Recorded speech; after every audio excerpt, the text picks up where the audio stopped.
ጤና ይስጥልን። ይህ ፋስት ዴሊ ነው። ሰላምታችን በያላችሁበት ይድረስ እያልን በዕለቱ የተሰሙ ዋና ዋና ጉዳዮችን ወደ እናንተ ይዘን ቀርበናል። ቻናላችንን ሰብስክራይብ፣ ፕሮግራማችን ላይክና ሼር እንድታደርጉ እየጋበዝን የዕለቱን አበይት ዜናዎችን አስቀድመን እንጀምራለን። ኤርትራ ጠቅልላ ገባችበት። ራሷን ከማግለሏ ጀርባ የታሰበው ሴራ አደገኛ ቋጥሮ እየተፈታ ነው።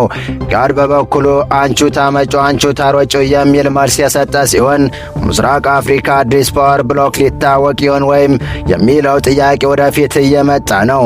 ኢጋድ መንግስትና አደገኛ የፋኖ አንጃ ባስታረቀ መንግስት የተከሰተው የኢጋድና ኤርትራ ውዝግብግብ የቀጠለ ሲሆን ከውዝግብግቡ ባሻገር የሚመጣው መዘዝ ግን ለቀጠና አዲስ ስጋት ፈጥሯል።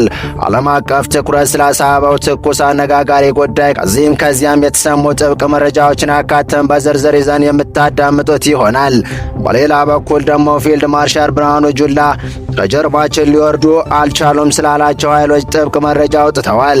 የጦር ኃይሎች ጠቅላይ ኤታማዦር ፊልድ ማርሻል ብርሃኑ ጁላ ለጸረ ሽምቅ ተዋጊዎች እንዳትፈሩ ሲሉ ወሳኝ መልእክት አስተላልፈዋል።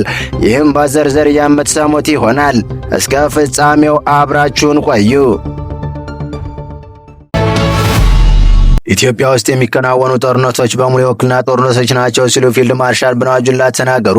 ፊልድ ማርሻሉ ይህንን ያሉት ለጸረ ሽምቅ ተዋጊዎች መልእክት ባስተላለፉበት ወቅት ሲሆን ታሪካዊ ጠላቶቻችን ከጀርባችን ሊወርዱ አልቻሉም ሲል ተደምጠዋል።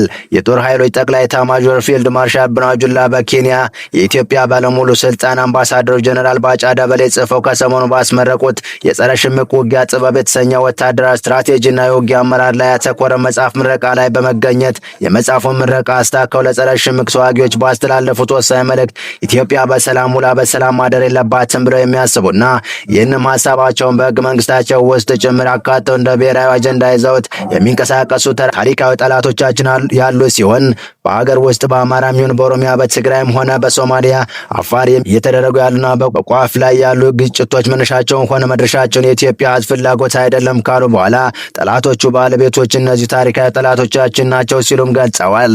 አሁን በመካሄድ ላይ ያሉትም ሆነ ወደፊት ሊከሰቱ የሚችሉ ግጭቶች በዘላቂነት ለማስቆምና በአሸናፊነት ለመቋጨት ትልቅ ችግር ሆኖ የሚታየው የጸረ ሽምቅ እንቅስቃሴ በሚገልጸው ልክ አለመሆኑ ያልደበቁት ፊልድ ማርሻሉ በቅርቡ በልዩ ሁኔታ በጸረ ሽምቅ ውጊያ ስልት ሰልጥነው ለተመረቁ የሰራዊት አባላት ባስተላለፉት መልእክት ታሪካዊ ጠላቶቻችንን በፍጹም ከጀርባችን ሊወርዱ አልቻሉም፣ ዓላማቸውን ለማስፈጸም የሚጠቅሙት ደግሞ ራሳቸውን ልጆች ነው ካሉ በኋላ ዋናው የሀገራችንን ችግር ፈታችሁ ሰላማን ለማስመለስ ትልቅ ኃላፊነት ወርቆባችኋል። በየአቅጣጫችሁ የሄዳችሁ ያሉ የሽምቅ እንቅስቃሴዎችን ለመመከት ተዘጋጁ ሲሉ አሳስበዋል።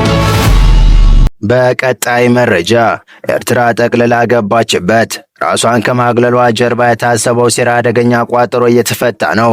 ጋድ በበኩሉ አንቹ ታመጪው አንቹ ታሮጪ የሚል መልስ የሰጠ ሲሆን ምስራቅ አፍሪካ አዲስ ፓወር ብሎክ ሊታወቅ ይሆን ወይ የሚለው ጥያቄ ደግሞ በበርካታ ተንታኞች ዘንድ ወደፊት ገፍቶ እየመጣ ነው።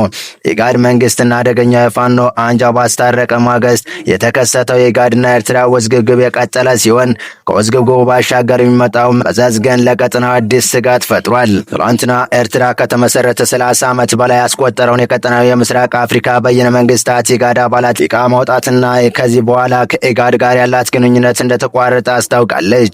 በሌላ በኩል ቀጠናው ላይ አዲስ ሌላ የሚመሰረት ብሎክ ሊኖር እንደሚችል እየወጡ ያሉ መረጃዎች እያመለከቱ ነው።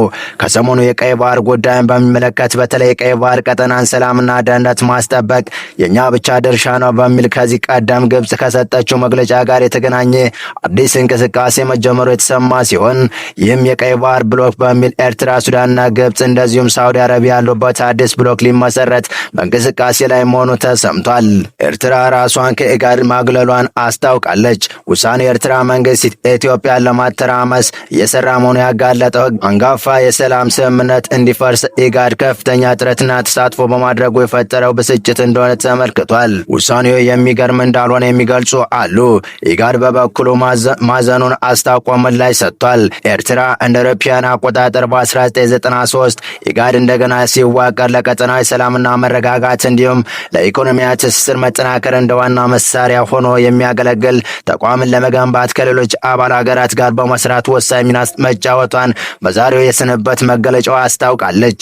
ኤርትራ ህጋዊ ማንነቱና ስልጣኑን በአግባቡ አልተረዳም፣ ስትራቴጂካዊ ጥቅም ማረጋገጡ አልተቻለም፣ ቀጠናዊ መረጋጋትን ለማስፈን አስተዋጽኦ አላደረገም ስትል ኢጋድን ከሳለች። ኢጋድ ኤርትራ አባልነት መውጣቷን በተመለከተ በሰጠው ቃል ተጨባጭ የሆኑ ተቋማት ወይም ፖሊሲ ለውጦች ላይ ለመሳተፍ የሚያስችል ምክረ ሀሳብ ሳታቀርብ ለመውጣት መወሰኗ አሳዝኖኛል በማለት ለኤርትራ ስንብት ምላሽ ሰጥታለች። መቀመጫውን ጅቡቲ ያደረገው ኢጋድ ኢትዮጵያ፣ ጅቡቲ፣ ኬንያ፣ ሶማሊያ፣ ሱዳንና ኡጋንዳ የመሰረቱት ሲሆን ኤርትራና ደቡብ ሱዳን አርፍደው መቀላቀላቸው ይታወሳል። በአውሮፓውያኑ አቆጣጠር 2007 ኢጋድን ተሰናብታ ከ16 ዓመት በኋላ በ2023 ዳግም ኢጋድን የተቀላቀለች ኤርትራ ድርጅቱ በቅርቡ ይፋ ባደረገው የማይታረም እቅድ ኢትዮጵያን ማካተቱ ኤርትራን ባመሳጨቱ በዚህ ሳቢያ የባህር በር የላትን ሀገር በዚህ ፕላን ማካተት አግባብ ባለመሆኑ ስሟ እንዲጠፋ ኤርትራ ስትወቅስ ቆይታለች። በቅርቡ በካፕቴን ማስረሻ ሰጥ የሚመራና የእሱን ዱካ ተከትሎ ወደ ሰላም እየጎረፈ ያለው ኃይል ጭምር ጠመንጃ ያነሳ አካላትን ለማስማማት ኢጋድ ከፍተኛ ድርሻ መውሰድ የኢሳያስ መንግስትን ቅር እንዳሰኘ ዜናው እንደተሰማ ጎን ለጎን ይፋ ሆኗል። በዚህ መነሻ ኤርትራ ከ16 ዓመት በኋላ ዳግም የተቀላቀለችው ኢጋድ ለቃን ወጥታለች። ኤርትራ ከአልሸባብ ጋር ግንኙነት እንዳላት የአልሸባብ ኃይሎች በማሰልጠን በማስታጠቅና በማሰማራት ማስረጃ ቀርቦባት ማዕቀብ ተጥሎባት መቆየት አይዘነጋም። አፋድ ወደ ሰላም ማምጣቱን ተከትሎ የተለያዩ አመራሮች ከኤርትራ መንግስት ጋር በሚስጥር ሲደረጉ የነበሩትን ጉዳዮች በአፍሪካ ህብረት ኢጋድ እንዲሁም ጉዳዩን በሚመለከት ዲፕሎማቶች ስም አጋለጣቸው አይዘነጋም። ኤርትራ ምርጫ ፓርላማ እንደ መንግስት መርህ መሰረታዊ መብቶች የሚረከባት ሀገር ባለመሆኗ በተደጋጋሚ ሲገለጽ ሰንብቷል። የሆነ ሆኖ ከኤርትራ ድንገተኛ ማፈግፈግ ጀርባ ከባድ ያለ ቀጠናዊ የሚረብሽና ኢጋድንም የሚነቀንቅ ሌላ ተፎካካሪ ብሎክ እየመጣ ይሆን ወይ ያስባለ መረጃ እየወጣ ሲሆን የዚህ ብሎክ አካሄድና ህልም ደግሞ ኢትዮጵያን የቀይ ባህር ህልም ማዳፈን ሊሆን ይችላል እየተባለ ነው። ከወራት በፊት የኤርትራ ውጭ ጉዳይ ሚኒስትር ኡስማን ሳል ወደ ካይሮ አቅንተው ከአልሲሲ መንግስት ጋር በመኮርባት ወቅት ግብፅ አንድ አደገኛ መግለጫ አውጥታ ነበር። በዚህ መግለጫውም የቀይ ባህር በርን በሚመለከት ሁሉም ነገር እኛም ብቻ ነው የሚመለከተው ስትል በተለይም ከቀይ ባህር የደህንነትና የጸጥታ ጉዳይ ጋር በተያያዘ ግብፅ የቀይ ባህር ደህንነትና ሰላም ማስጠበቅ በዋናነት ሳዑዲ አረቢያና ግብፅን ብቻ የሚመለከት አጀንዳ ነው ስትል በውጭ ጉዳይ ሚኒስትሯ መዋድር አብዱላቲ በኩል ማስታወቋ አይዘነጋም። ታዲያ በወቅቱ የተሰጠው መግለጫ የተለያዩ እንቅስቃሴዎች በመሬት ላይ ባሉ ወቅት ሲሆን በተለይም አዲስ ይመሰረታል ተብሎ ሲጠበቅ የነበረ የቀይ ባህር ብሎክ ወይም ግብፅ ከዚህ ቀደም ለዓመታት የአረብ ኔቶች መሰረት ስትል ስታቀርብ የነበረውን ጥያቄ በሌላ በኩል እውን ለማድረግ ያቀደችው እቅድ እስኪሳካ እንደነበረ መረጃዎች ይጠቁማሉ።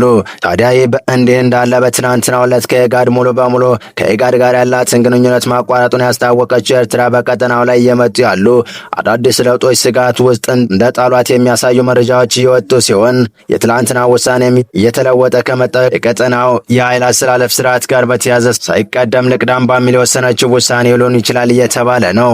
ውሳኔ ኢሳያስ አፈወርቂ ለይፋው ጉብኝት ሳውዲ አረቢያ በሚገኙበት ወቅት ይፋ መደረጉም ከቀናት በፊት የቀይ ባህር ብሎክ በሚል ግብፅ፣ ሱዳን፣ ኤርትራና ሳውዲ አረቢያ ያቀፈው አዲስ የቀጠናው ሀገራት ያካተለ የተባለ ጥምረት መፈጠሩ ተከትሎ እንደሆነ የወጡ መረጃዎች አመላክቷል። ጉዳዩ በስፋት የፈተሹ የጂኦፖለቲክስ ባለሙያዎች እንደሚገልጹት ከሆነ አሁን ላይ በምስራቅ አፍሪካ ቀጠና ከኢጋድ ውጭ ሌላ ብሎክ ሊመሰረት የሚችል እድል እየሰፋ ስለመምጣቱም ያመለክታል።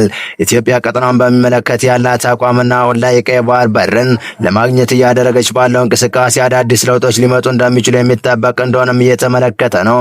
በዚህ ቀጠና ላይ ኢትዮጵያ ከዚህ ቀደም የተለያዩ እንቅስቃሴዎችን ስታደርግ የነበረ የሚገልጹ የጂኦፖለቲክስ ዲፕሎማሲዎች ጎራ ምሁራን እንደሚረዱትም ኢትዮጵያና ኬንያ ከ62 ዓመታት በኋላ ያፈጠሩት በሁለቱም ሀገራት ላይ የሚቃጣ ማንኛውም ጥቃት ወይም በአንዱ ሀገር ላይ የሚቃጣ ማንኛውም ጥቃት በሁለቱም ሀገር ላይ እንደሆነ የሚወስንና ሁሉ ሀገራት እዚህ ቀደም የነበራቸውን ወታደራዊና ኢኮኖሚያዊ ትብብር የፈራረሟቸው ጉዳዮች ኤርትራን በእጅጉ እንዳሰጋትና ከዚህም ባለ ኢትዮጵያ ከኬንያ ጋር ካደረገችው ወታደራዊ ስምምነት በተጨማሪ ከታንዛኒያና ከዛምቢያ እንደዚሁም ከሞሮኮ ጋር ያደረገችው ወታደራዊ ስምምነት በቀጠናው ላይ አዳዲስ ለውጦችን ሊያስከትል ይችላል የሚል ጥርጣሬ እንዳደረባት ሲገለጽ ነበር። በሌላ በኩል ኢትዮጵያ በቀጠናው ላይ እንደ ራሽያና ቻይና የመሳሰሉ ፈርጣማ አጋሮች ትኩረት መሳቧን ተከትሎ ቀጠናው ቀጠናውን ልንነጠቅ ነው በሚል አሜሪካ በቀጠናው ያላትን ቦታ አስጠብቃ ለማስጠበቅ ከኢትዮጵያ ጋር ያላትን ወዳጅነት ጠበቅ የማድረጓ ጉዳይ ኤርትራን የመግለል ስሜት እንዲሰማት እያደረገ እንደሆነም አሁን ላይ የወጡ መረጃዎች አመልክቷል። ይህ ደግሞ ኤርትራ ምናልባት ኢጋድን ብቻ ሳይሆን ከቀጠናው ሀገራት ጋር ያላትን ግንኙነት ሙሉ በሙሉ ልታቆም የምትችልበት እድል ሊፈጥር የሚችል ሌላ አዲስ አካሄድ ልትከተል እንደምትችል ከወደ አስመራ የሚወጡ መረጃዎች እያመለከቱ ናቸው። የተወደዳችሁ የቻናላችን ቤተሰቦች ለአሁኑ ያዝናቸው መረጃዎች እነዚህ ነበሩ። እስከ ፍጻሜው አብራችሁን ስለቆያችሁ እያመሰገን በቀጣይ መረጃዎች እስክንገናኝ መልካም ጊዜን ተመኘን።